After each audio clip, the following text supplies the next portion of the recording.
एक व्यक्ति को लगा हवस का प्यास। उस व्यक्ति के हवस को प्यास बुझाने वाला उसकी बीवी तो थी, लेकिन वो व्यक्ति सोचता था कि बीवी में वो मज़ा नहीं है जो औरों के औरतों में है। इसीलिए वो व्यक्ति अपने हवस का प्यास बुझाने के लिए अपनी बीवी के पास ना जाकर दूसरे महिला के पास जाना चाहता था। वो व्यक्ति को एक ऐसी महिला की तलाश थी जो उसको अच्छी तरीके से खुश कर सके, उसका हवस का प्यास अच्छे से बुझा सके। इसीलिए वो व्यक्ति अपना हवस का प्यास बुझाने के लिए दूसरे औरतों के पास जाना चाहता था।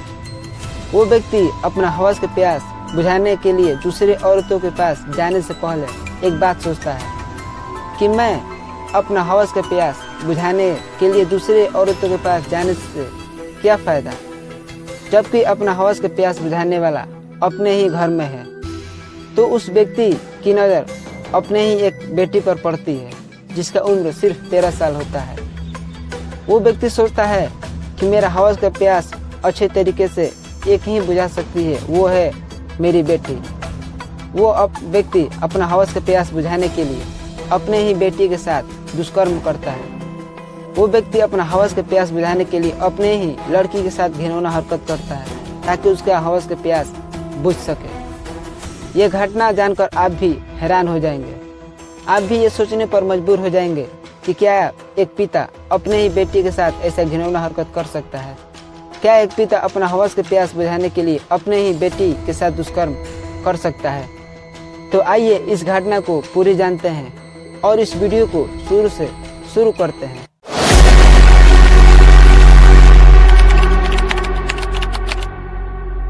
ये घटना बिहार के किशनगंज की है।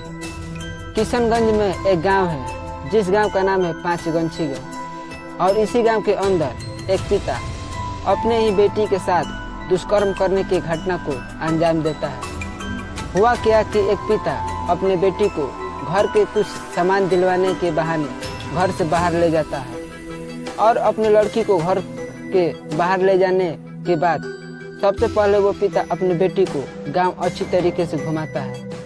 और अपने बेटी को गांव अच्छी तरीके से घुमाने के बाद वो पिता अपनी बेटी को किसी सुनसान जगह पर ले जाता है जहां पर कोई भी व्यक्ति आता जाता नहीं था। वो पिता अपने बेटी को सुनसान जगह पर ले जाने के बाद वो व्यक्ति सबसे पहले अपने बेटी की कपड़ा उतारता है। ये देखकर बेटी भी चौंक जाती है और लड़की अपने पिता से पूछती है कि पिताजी आप ये क्या कर रहे हैं। तो लड़की की पिता अपने लड़की से बोलता है कि तुम चुपचाप रहो, नहीं तो तुम्हें मैं मार कर मैं यहीं पर फेंक दूंगा। पिता की बात सुनकर लड़की घबरा जाती है। लड़की का उम्र अभी बहुत छोटा था, वो लड़की सिर्फ 13 साल की थी और वो लड़की अपने बचाव के लिए किसी को भी बुला भी नहीं सकती थी क्योंकि वहाँ कोई आता जाता भी नहीं था। और इसी बात का फायदा उठाकर वो व्यक्ति अपने ही बेटी के साथ दुष्कर्म करता है। वो व्यक्ति अपने ही सगी बेटी के साथ संबंध बनाता है। दुष्कर्म करते वक्त जब लड़की को दर्द होता है और लड़की दर्द के मारे चिल्लाने लगती है, तो लड़की के पिता अपने जेब से रुमाल निकालकर अपने बेटी का मुंह बंद करता है ताकि वो लड़की आवाज़ ना कर सके। वो लड़की की माँ और उस व्यक्ति की बीवी घर पर अकेली होती है। वो महिला सोचती है कि दोनों को घर पर आने में काफ़ी देरी हो गया है, क्या बात है। फ़ोन कर कर पूछती हूँ। वो महिला अपनी बेटी के यहाँ फ़ोन करती है।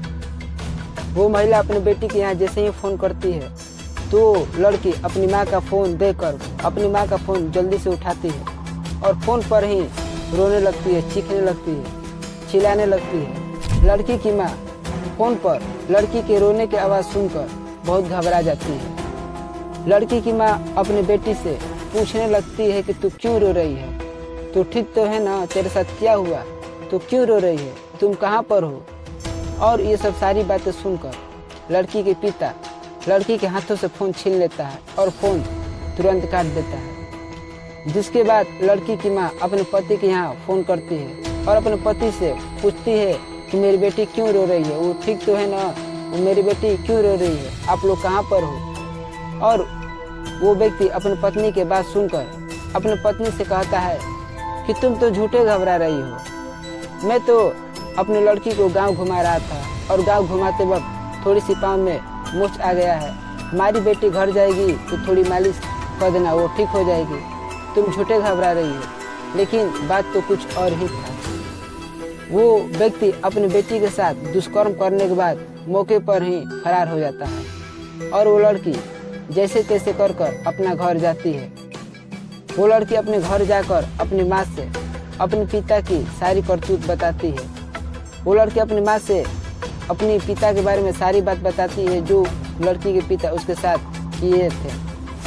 लड़की की बात सुनकर और लड़की की हालात देखकर माँ रोने लगती है। माँ सोचती है कि कैसा बाप है जो अपनी बेटी के साथ इतना घिनौना हरकत किया है। माँ सोचती है कि जो मेरी बेटी के साथ दुष्कर्म किया है, जो मेरी बेटी के साथ इतना घिनौना हरकत किया है, मैं उस व्यक्ति को छोड़ूंगी नहीं। उस व्यक्ति को मैं कड़ी से कड़ी सजा दिलवा के रहूंगी। माँ और बेटी पास के ही पुलिस थाने में जाते हैं। थाने में जाकर दोनों घटना के बारे में सारी बात पुलिस वाले को बताते हैं और दोनों की बात सुनकर पुलिस वाले भी हैरान हो जाते हैं। पुलिस वाले भी ये सोचने लगते हैं कि यार ये कैसा पिता है, ये कैसा बाप है जो अपने हवस का प्यास बुझाने के लिए अपनी बेटी के साथ ही दुष्कर्म किया। दोनों की बात सुनकर पुलिस वाले केस दर्ज कर लिए हैं। उस लड़की की हालात बिगड़ती जा रही थी। वो लड़की अभी बहुत छोटी थी, जिसका उम्र सिर्फ 13 साल था और उस लड़की के साथ घिनौना हरकत करने वाला कोई और नहीं बल्कि उसके पिता ही थे। लड़की को इलाज करवाने के लिए सदर अस्पताल भेज दिया गया है। लड़की और लड़की की माँ का बात सुनकर पुलिस वाले केस दर्ज कर लिए है और पुलिस वाले आरोपी को खोज कर रहे हैं। मैं उम्मीद करता हूँ कि पुलिस वाले आरोपी को कड़ी से कड़ी सजा देंगे। अब ये बात सोचने वाली है कि हमारे समाज के लोगों को आखिर हो क्या गया है। हवस का प्यास इतना बढ़ गया है, हवस के प्यास में इतना अंधा हो गए हैं लोग कि अपना हवस के प्यास बुझाने के लिए अपनी बेटी तक को कुर्बान कर दे रहे हैं। ऐसे लोगों को तो चुल्लू भर पानी में डूब मरना चाहिए। मैं राजा कुमार आप लोगों से हाथ जोड़कर विनती करता हूँ कि आप लोग ऐसा कुछ भी अपनी बेटी के साथ करने का ना सोचें और हो सके तो ऐसे व्यक्तियों से आप लोग दूर रहिएगा जिसकी सोच इतनी घटिया है, जो इतना घिनौना हरकत करता है। क्योंकि मेरा मकसद आप लोगों को बताना नहीं बल्कि आप लोगों को बचाना है। मैं मिलूंगा आपसे किसी अगले वीडियो में। तब तक जय हिंद, जय भारत।